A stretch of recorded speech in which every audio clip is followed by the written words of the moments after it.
Welcome to Chillin' 101. We hope this video helps. In this video, I will explain how to open an account in Thinkorswim. First, navigate to the official TD Ameritrade website. Look for the Open New Account button, usually prominent on the home page, and click it. You will then choose the specific account type that best suits your trading needs. Next, you'll start filling out the application with your personal information, including your full name, current address, and social security number. Continuing with the application, you'll need to provide your employment details, including your occupation and employer's information. Be sure to accurately state your annual income. Next, you'll answer questions about your investment experience and financial goals, which helps tailor your account. Carefully read through all the terms and conditions, understanding the agreements you are making. Once satisfied, agree to them to move forward.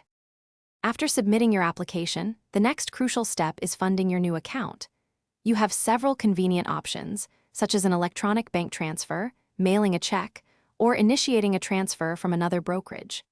Make sure your initial deposit meets any specified minimum funding requirements.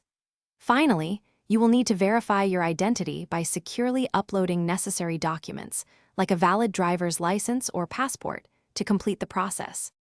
Once your application and funding are complete, you'll typically wait a few business days for your account to be approved and fully activated. You'll receive a confirmation email when everything is ready. Then, you can download and install the powerful Thinkorswim trading platform onto your computer or mobile device. Log in with your new credentials and begin exploring its extensive features for trading and analysis. Remember to check the description below for a link to the new Kindle Paperwhite and other great deals. Thanks for watching. Consider subscribing if we helped you.